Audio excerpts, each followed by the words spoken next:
अस्सलाम वालेकुम वरहमतुल्लाहि वबरकातुह। मैंने अपने पिछले वीडियो में जो एक्स मुस्लिम के ऊपर बनाया था, तो उसमें मैंने बताया था कि इनका इंटेंशन क्या है, इनका मकसद क्या है। इनका मकसद धर्म को जानना, धर्म को समझना या धर्म को समझाना नहीं है। इनका मकसद जो है इस्लाम से लोगों को बज़्ज़न करना। और जिस तरह के जो हथकंडे अपना रहे हैं, प्रोपगंडा फैला रहे हैं, गलत चीज़ें फैला रहे हैं, आउट ऑफ कंटेक्स्ट कुरान की चीज़ें फैलाते हैं, तो इनका जो मेन मकसद है कि लोगों के जहन में गलत फहमी पैदा करते हैं इस्लाम के ख़िलाफ़। और मैंने पिछले वीडियो में बताया था कि ये इनका एक ख्वाब है और कभी ख्वाब पूरा नहीं हो सकता, क्योंकि इस्लाम एक हकीकत का नाम है, एक सच्चाई का नाम है। और इसकी सबसे बड़ी पहचान ये है, इसकी खूबसूरती, इसकी अच्छाई, इसके अच्छे होने का पहचान कि अच्छी चीज़ों की एक्सेप्टेंस होती है सोसाइटी में। और जब से मोहम्मद सल्लल्लाहु अलैहि वसल्लम ने ये दीन लाया, जबकि इस्लाम तो शुरू से है, हर ज़माने में जब नबी आए उन्होंने जो पैगाम दिया वो एक परमेश्वर का ही पैगाम था, एक अल्लाह का पैगाम था कि उसी की बातें मानकर ज़िंदगी गुजारो। उसी को बताने के लिए आते थे। यही बात मोहम्मद सल्लल्लाहु अलैहि वसल्लम ने बताई।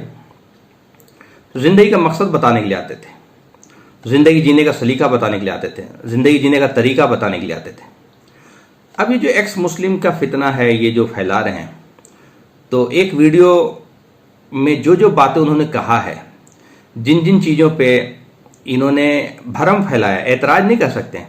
एतराज़ तो होता है कि आप कुछ समझना चाहते हैं, आपको ये चीज़ पसंद नहीं आया तो आप सुनने की भी सलाहियत रखते हैं। ये सुनेंगे भी नहीं, न समझेंगे। ये वीडियो मैं इसलिए बता रहा हूँ ताकि उसके वजह से जो हमारे लोगों में भरम फैल रहा, मुसलमानों में और गैर मुस्लिम भाइयों में भी जो भरम फैल रहा है इस्लाम को लेकर के, उनको सही सही बातें पहुँचे।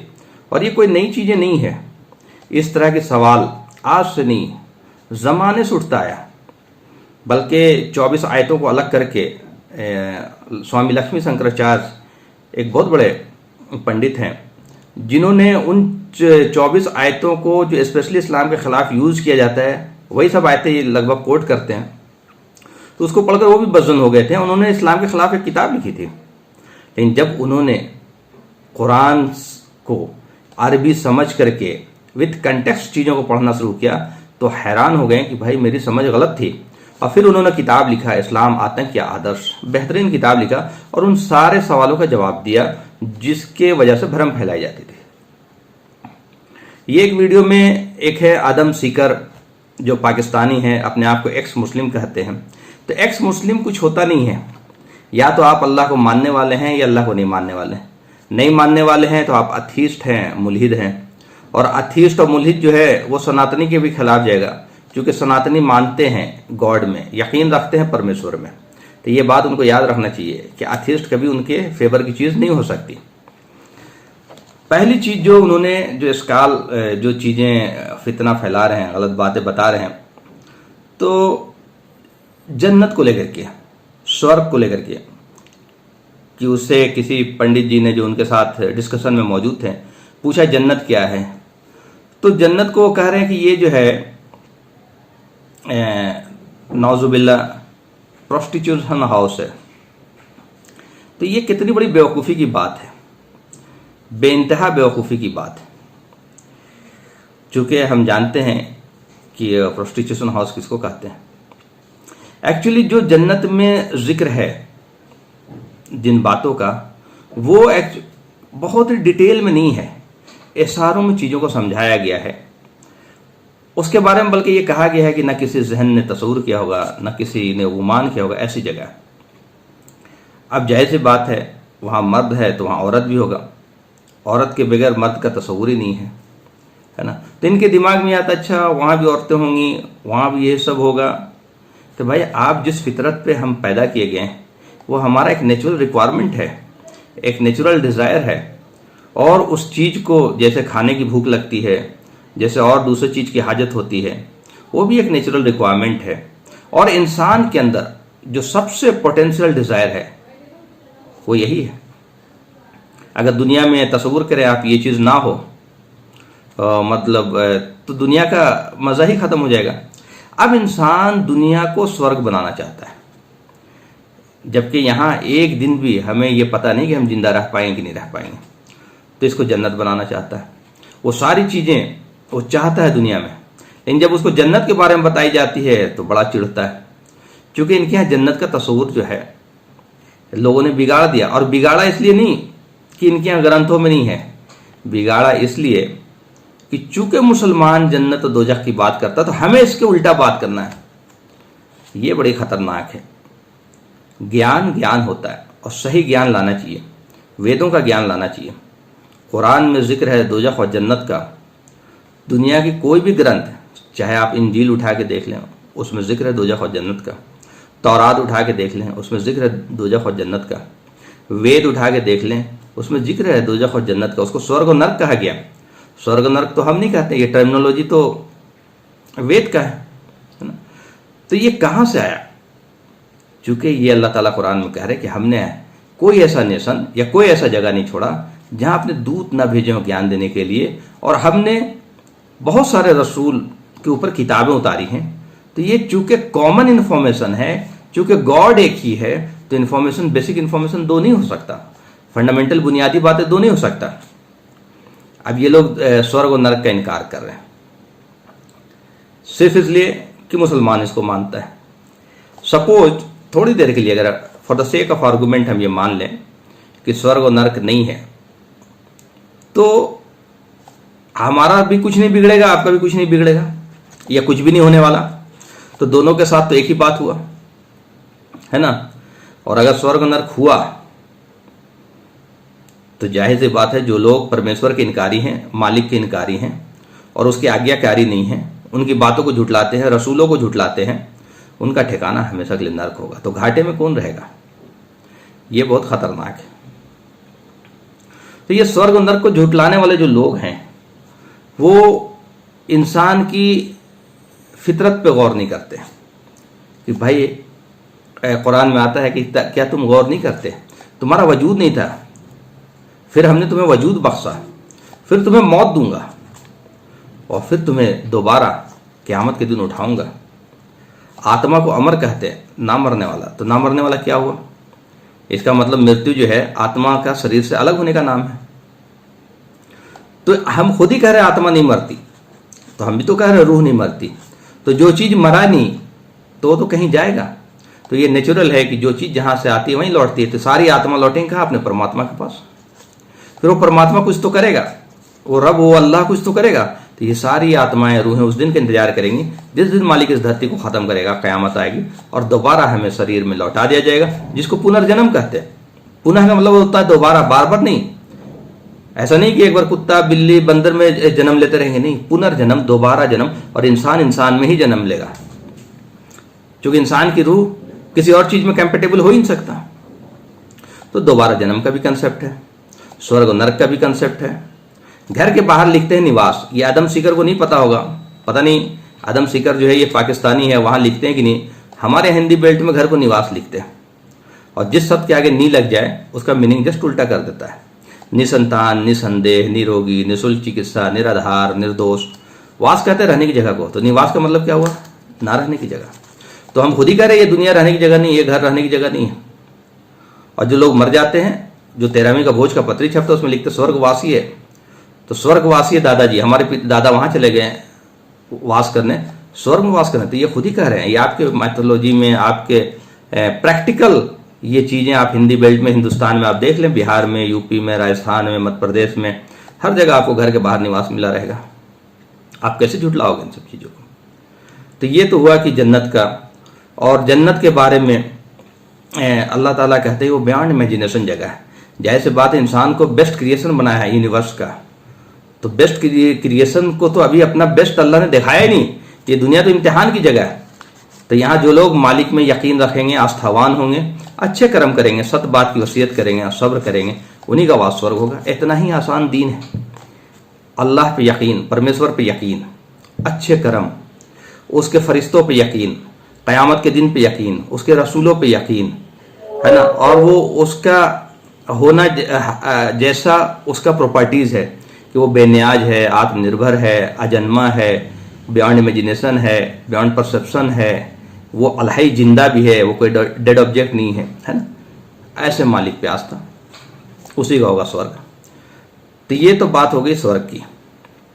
जो लोग ये झुटला रहे हैं तो उनको जानना चाहिए कि भाई ये स्वर्ग जो झुटला रहे हैं ये अपनी ग्रंथों को भी झुटला रहे हैं, और ये जिस को प्रोपगेट कर रहे हैं, सनातनी को, जिस सनातन धर्म को प्रोपगेट कर रहे हैं, एक्चुअली उनको भी धोखा दे रहे हैं, उनके लोगों को धोखा दे रहे हैं।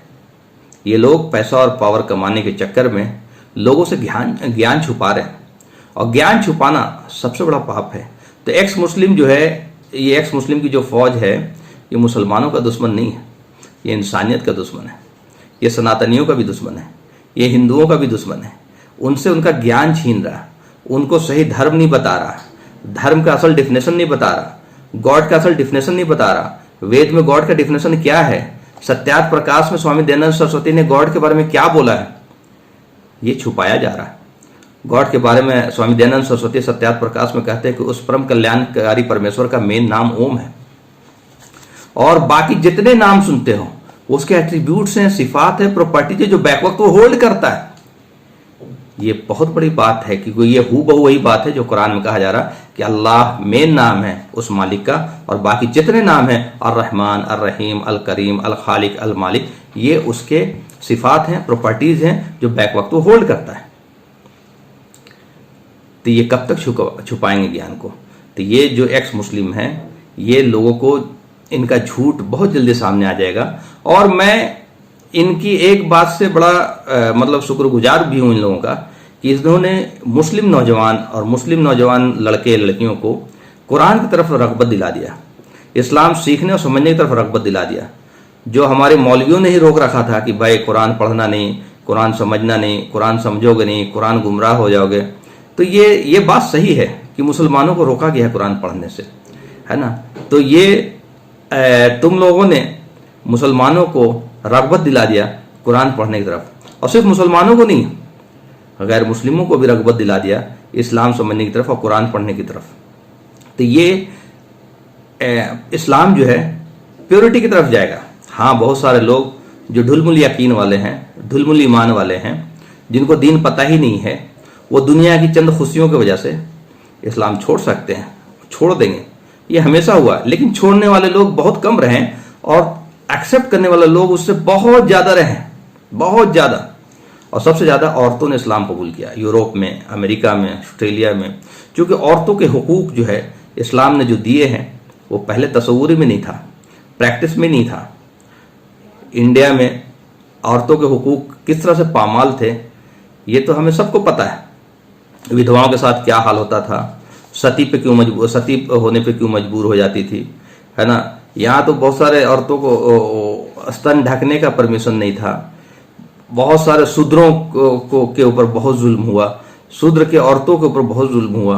फिर जो कौम फीमेल फेटिसाइड सबसे ज़्यादा करती है, मतलब इस दुनिया में औरतों को पैदा होना ही गलत, मतलब उसको नाजेबा गुजरता हो और उसको मतलब पहले ही इस दुनिया में आने से पहले मार दे, तो इससे बड़ा जुल्म क्या हो सकता है औरत के प्रति नज़रिया।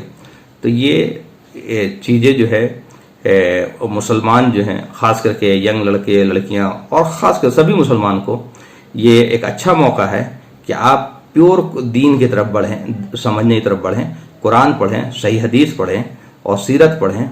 और बाकी जो किताबें हैं, एक्चुअली दीन को जो नुकसान पहुंचाया है वो उन लोगों की किताबें हैं जिन्होंने पूरी लाइब्रेरी भर दी, लेकिन असल जो चीज़ पढ़ना था वो पढ़ाई नहीं, कुरान पढ़ाई नहीं। और इनको जो मटेरियल मिलता है, इनको जो गज़ा मिलता है, वो हमारे मौलवी हजरात जो हैं वो मतलब ऐसा बयान करते हैं कि उनसे इनको मटेरियल मिलता है, इनको खाना मिलता है, इनको गज़ा मिलता है। अब हूर पे बयान कर रहे हैं तो 70,000 पर्दे के बीच हूरें दिख रही हैं, तो उनका गूदा दिख रहा है, तो उनका ये दिख रहा है, जैसे वो बैठ के देख रहे थे। ऐसे ऐसे बयान ताकि लोगों के अंदर वाहवाही हो, वाह वाह क्या बात बोला है। कोई 70 बोल रहा है हूरें, कोई 70,000 बोल रहा है, कोई 70 लाख बोल रहा है, जिसकी जो मर्जी सो फेंक रहा है। उसका कुरान से कोई लेना ही देना नहीं। इसलिए आपको दीन समझना है, इस्लाम समझना है, तो आपको कुरान में है। और इनके इन्होंने जो प्रोपगेंडे कुरान के खिलाफ फैलाई हैं वो मैं दूसरे वीडियो में कवर करता जाऊंगा। ये तो था कि जो जन्नत के ऊपर जो इन्होंने इस्काल किया है और स्वर्ग के ऊपर जो इस्काल किया है उस पे था ये कि भाई स्वर्ग का कंसेप्ट तो इनके यहाँ ऑलरेडी मौजूद है। फिर अल्लाह ताला ने कुरान में 3 जवाब दिए। क्या जब लोगों ने पूछा मोहम्मद सल्लल्लाहु अलैहि वसल्लम से कि क्या हम मर जाएंगे, हमारा शरीर राख हो जाएगा तो क्या होगा, हमें दोबारा जिंदा करेगा, और अगर हम दोबारा जिंदा ही नहीं हुए तो दोजख जन्नत का मतलब क्या है? तो कुरान में पहला जवाब आता है, क्या तुम गौर नहीं करते, वो तुम्हें जिंदा से मुर्दा पैदा कर रहा, मुर्दा से जिंदा पैदा कर रहा। इसी तरह वो तुम्हें जब जमीन बंजर हो जाती है, पानी बरसाता है, दोबारा जान पैदा कर देता, उसी तरह तुम्हें दोबारा जिंदा कर देगा। जैसे मुर्गी से अंडा हो रहा, वो डेड है, फिर अंडा से मुर्गी आ रहा, फिर लाइव है। फिर कोई आप फल खाते, जैसे आम है, वो लाइव था उसमें, फिर डेड हो गया, उसका गुठली हो गया। अब गुठली में पूरा पेड़ बढ़ने का पोटेंशियल मौजूद है, आपने जमीन में डाल दिया है ना, पानी आप मत डालें तो नहीं होगा। द मोमेंट उसमें पानी पड़ा उसके अंदर एक पेड़ निकल जाएगा। तो अल्लाह कह रहा है मैं मुर्दा से जिंदा पैदा कर रहा हूं, क्या तुम देखते नहीं? फिर दूसरा जवाब आता है कि जब मैं तुम्हें पहली बार पैदा कर सकता हूं तो दूसरी बार क्यों नहीं कर सकता? ये भी बहुत सही बात है कि पहली बार किसी का पैदा करना मुश्किल है ना, उसका दूसरी बार पैदा करना तो बहुत आसान है। तो आज मैं अगर 40 साल का हूं तो 42 साल पहले मेरा वजूद नहीं था, तो कोई है जिसने मुझे वजूद बख्शा, एक बार फिर मेरा वजूद खत्म हो जाएगा। तो जो मालिक पहली बार वजूद बख्श सकता है, दूसरी बार क्यों नहीं कर सकता? और फिर तीसरा जवाब है, कुरान में आता है अयहसबुल इंसान अल्लन नजमा जामा बला कादिरीन अला अन नसव्विय बनाना। क्या ये इंसान सोच रहा है कि मैं इसकी हड्डियों को जमा नहीं कर सकता हूँ? मैं इस पर भी कुदरत रखता हूँ कि उसकी उंगलियों का पोस्ट फिंगरप्रिंट भी वही उठाऊंगा। आज हमें मालूम है कि दुनिया की बेहतरीन सिक्योरिटी सिस्टम है फिंगरप्रिंट। 800 करोड़ 8 अरब आबादी इस दुनिया में चल फिर रहा, किसी का फिंगरप्रिंट मैच नहीं करता, इतनी बड़ी निशानी की तरफ इशारा। तो असल ये कंफ्यूजन जो एक्स मुस्लिम का है, ये या तो कंफ्यूज है, या तो अल्लाह का इनकारी हैं या परमेश्वर के इनकारी हैं। और अगर नहीं इनकारी हैं परमेश्वर के, तो फिर परमेश्वर ने के हिसाब से दुनिया चल रहा है और उसने किसी मकसद के तहत इंसान को पैदा किया होगा, वो मकसद जानना जरूरी है। और अगर इनकारी हैं तो बताएं कि भाई मैं इनकार करता हूं, तो नाम अल्लाह का ले रहे हैं बार बार, कभी औजुबिल्लाह बोल रहे हैं, कभी माशाअल्लाह बोल रहे हैं, कभी इंशाअल्लाह बोल रहे हैं, तो इनकार भी नहीं कर रहे अल्लाह का। तो ये क्या इस्काल कर रहे हैं, ये खुद ही इनको समझ में नहीं आता, ये करना क्या चाहते हैं? ये एक्चुअली बज़न करना चाहते हैं।